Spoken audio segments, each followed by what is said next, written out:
The Holy Gospel according to Luke. On the way to Jerusalem, Jesus was going through the region between Samaria and Galilee. As he entered a village, 10 lepers approached him. Keeping their distance, they called out, saying, "Jesus, Master, have mercy on us." When Jesus saw them, he said to them, "Go and show yourselves to the priests." And as they went, they were made clean. Then one of them, when he saw that he was healed, turned back, praising God with a loud voice. He prostrated himself at Jesus' feet and thanked him. And he was a Samaritan. Then Jesus asked, "Were not 10 made clean? But the other 9, where are they? Was none of them found to return and give praise to God except this foreigner?" Then he said to him, "Get up and go on your way. Your faith has made you well." The Gospel of the Lord. Praise to you, O Christ.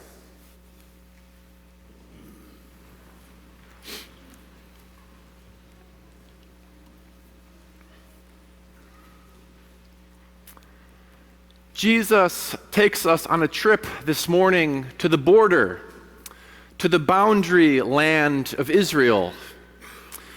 We know about borders or boundaries. They're places of division and separation, and they're all around us. Probably 2 hours ago, I ran into a new boundary, discovered one. Here at Zion, I was standing around with a group of people just drinking coffee before the early service, and all of a sudden we stood and we noticed, and one of us remarked, "Why are all the women over there and all the men are over here?" Boundaries, they're everywhere. But this morning we're talking about more serious boundaries and borders. Perhaps some of us have experienced these boundaries or this separation. Distance from a loved one or from our family. Maybe, as in this morning's story, an entire race or group of people who we don't know or consider our enemies. Some of us perhaps have even felt separated from God, that God was over there and we were on the other side apart from God's blessings. Jesus takes us this morning to a border such as this, a place of boundary and separation. And we go with him to see what he does to the border in his world, seeing if we might apply the healing he provides there to our own divided lives. So let's learn a little more about this specific boundary that Jesus is walking through. The tension in this border dates back hundreds of years before Jesus, to a time when most of Israel had been invaded and conquered by a foreign army, and most of them sent away to exile. But a small remnant of survivors remained in the land called Samaria, and they were known as Samaritans. And in this land, they misbehaved. They set up a new temple, a new place of worship, because the temple in Jerusalem had been destroyed and conquered. The Samaritans intermarried with their foreign invaders. And so, as you can imagine, hundreds of years later, when the rest of the Israelites returned, they were not happy with these Samaritans. They viewed them as traitors of the true faith, foreigners, the enemy. They needed to set up a boundary or a border between them and the Samaritans. So this is the boundary that Jesus is patrolling. And adding to the sense of division, is that an epidemic of leprosy appears to have broken out. And Jesus finds 10 lepers, so people with skin disease. 9 of them are Jewish, 1 a Samaritan. And because of their condition, they're banned from the community, banned from worship, told to stay away until they are healed. So Jesus' land, this border is full of division. The people are suffering. They cry out to him, "Lord, Jesus, have mercy." And perhaps some of us this morning are crying alongside them. Our world, our lives are full of separation and division. And so we may be crying out alongside these lepers, "Jesus, have mercy." We quickly learn, though, as Jesus is walking the border, that he is going to give us freedom to remain in these divided camps that we have created. If we want to live in a world defined by boundaries, Jesus will let us. And he seems to be testing these lepers. We see this testing in the way that Jesus offers his healing. For when the lepers call out to him, Jesus does not do what we might expect. He does not go up to them and touch them and heal them like he has done previously. But instead, he keeps his distance. It seems the healing that Jesus will offer us is going to be more subtle, and we might miss it.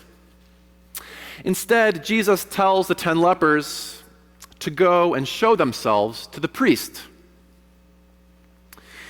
Jesus gives them a command that doesn't really solve their problem because it still keeps them divided.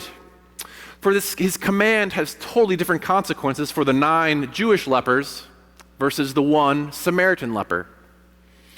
The Jewish lepers can follow the Old Testament law and go to the temple and be pronounced healed. But the 1 Samaritan leper can find no healing in the temple, because his people chose a different temple.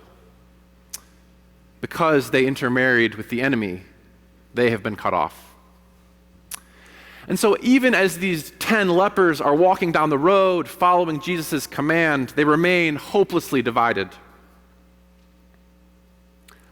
I wonder in our lives, as we go through and walk down the road of our lives, how often we resemble these 10 lepers, or find ourselves in one of these 2 camps.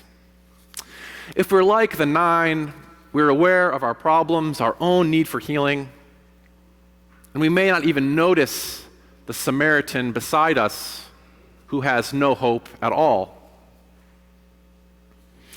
Or if we identify with that Samaritan, we're walking down the road towards this temple, but we doubt and we've been told that God is not even there. We've been rejected and doubt that we are good enough for God. And so we find ourselves like these 10 lepers. We're doing the best we can. We're looking for healing. But we remain divided and set apart. But Jesus comes to us this morning to dismantle this division, to tear down this separation between Samaritan and Jew, between leper and clean. Jesus has never been a big fan of boundaries or divisions. He did not respect the boundary between heaven and earth. He trespassed through the supposed boundary between God and people, being born even of a human mother, God in human flesh among us. And so Jesus proclaims his healing upon these 10 lepers as they walk towards the temple, but he heals them of so much more than just their leprosy. Because Jesus wants to dismantle this system and get them off the road to the temple entirely. Only one of the 10 lepers seems to grasp how big this healing is, how cosmic Jesus' presence is. And it is the Samaritan, the one who began this story as the worst of the worst. He realizes that Jesus' presence among us signals the start of a new period in human history. Now, God's love is mediated directly from Jesus to all of us. And so when the Samaritan leper sees that he is healed, he turns back. He finds Jesus and throws himself at Jesus' feet. The Samaritan realizes he does not need to go to the priest. He does not need to go to the temple, because Jesus himself is the high priest. And Jesus' body is the new temple at which the world will worship. And because Jesus is the high priest and Jesus' body is the temple, the man does what is right. He throws himself at Jesus' feet. He worships. He praises God with a loud voice. He thanks him. Eucharisto, he says. Thank you. The Samaritan has recognized who Jesus is. Jesus receives his worship and says to him, "Get up, go on your way. Your faith has made you well." This morning, we are invited again to receive this healing, the healing and life that come from seeing Jesus as our high priest and his body as our temple. We're invited to see the world through this Samaritan's eyes, healed of our leprosy, healed of our divisions with our enemies. In the new world that Jesus has inaugurated, the world where borders are passing away, we can worship Jesus and be certain that we are loved and that all people are loved. There no longer are any Samaritans or Jews, no more lepers or clean, just people, loved by God, healed through our faith in Jesus. And so this morning we have to ask ourselves how well we are doing at building a world that resembles the one Jesus creates along this road. As we look at our churches and our community and our country, are we a place where the gifts of all are valued and welcomed and appreciated? Have we created places where everyone, from the Samaritan leper to the most upstanding citizen, bow down together and worship Jesus? We have work to do. We do not want to be like the 9 lepers who have obeyed Jesus' instructions but seem to have missed the point.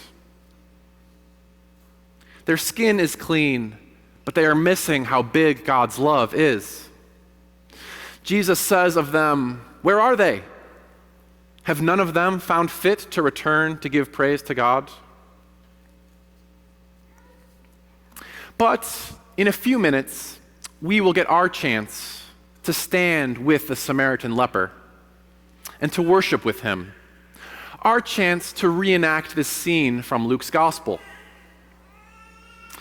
We'll be invited forward to kneel at these railings, not exactly at Jesus' feet, but at these railings, where we will receive bread given for you and wine shed for you.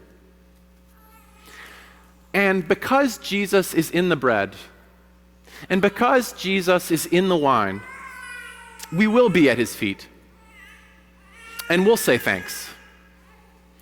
And Jesus will say to us the same thing he says to the Samaritan: "Get up and go on your way. Your faith has made you well."